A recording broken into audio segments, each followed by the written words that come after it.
Good morning and welcome to the Morning Porridge teaser. This is just a summary of what I talk about in this morning's porridge, which you can find on www.morningporridge.com, and you will also find a full version on video later this afternoon. Anyway, today, risks, uncertainty and gold drive market past the trembler stage. And as usual, let me start with a quote, and this morning it's from Goldfinger. Golden words he will pour in your ear, but his lies can't disguise what you fear. We've seen all the signs of a crisis coming to markets. Exuberant markets priced for perfection, valuations at mind-boggling levels, AI spending trillions to make millions, yet gold, which is the universal risk-off asset, just hit $4,000.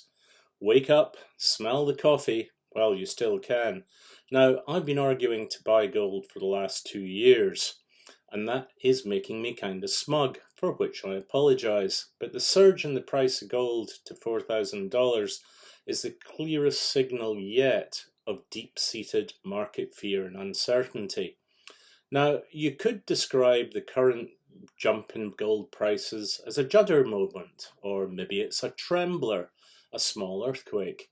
But there's a definite sign that the market is nervous about something. And I would say these things include the US dollar, political instability, especially Donald Trump, but also Europe, conflict, and excessive valuations.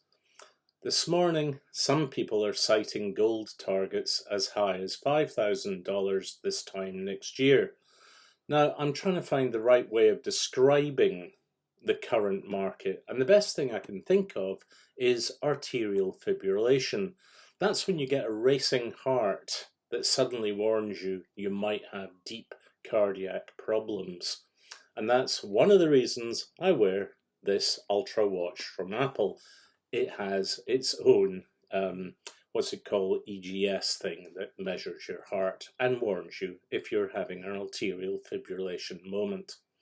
There are a couple of things we can learn from the current spike in gold prices and some things to expect, and I'll talk about these all in the full porridge.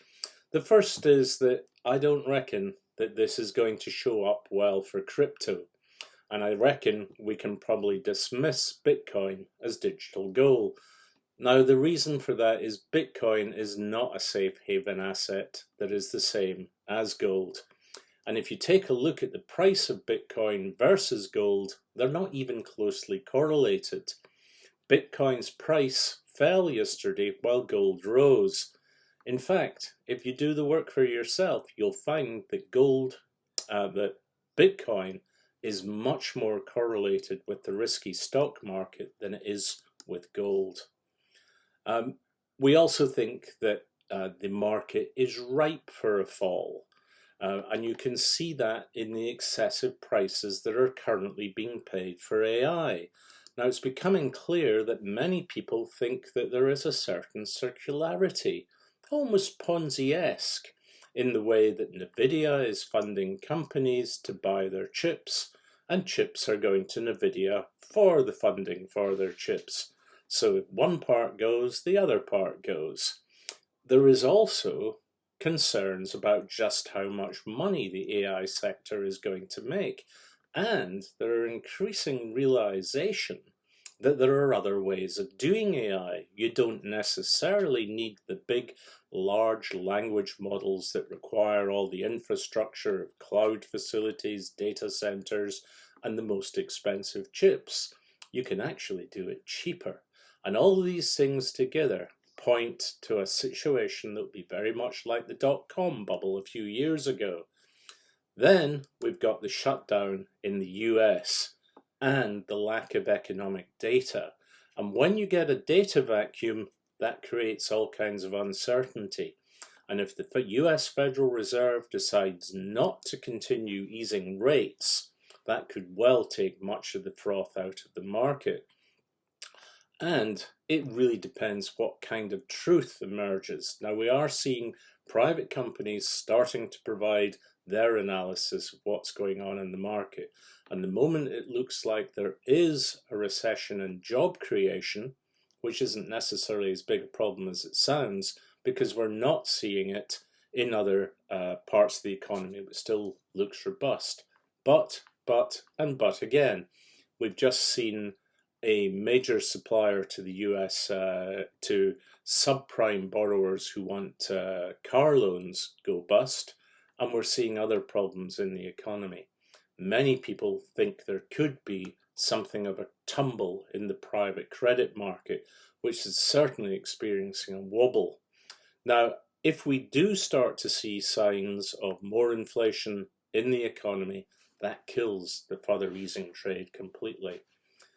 As I said, we've got this problem beginning to become apparent in the private credit market, which is generally not transparent, and we still have a whole number of stocks that look overvalued based on where they currently are. And as I always quote, let's pick on Tesla yet again.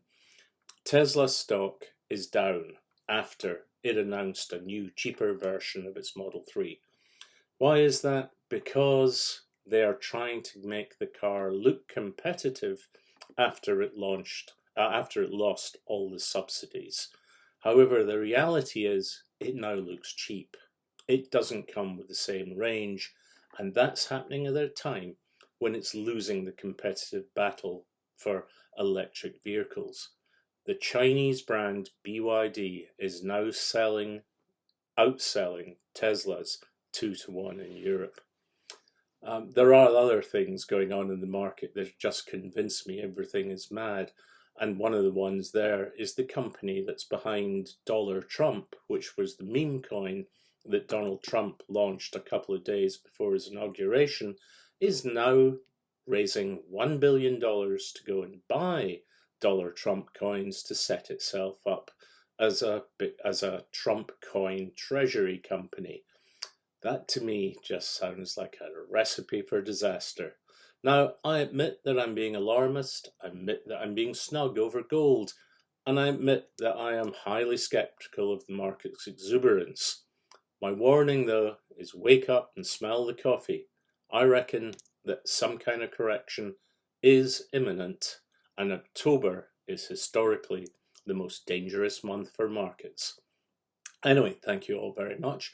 You can find the full Morning Porridge on www.morningporridge.com, and there will be a full version on video of this morning's comment.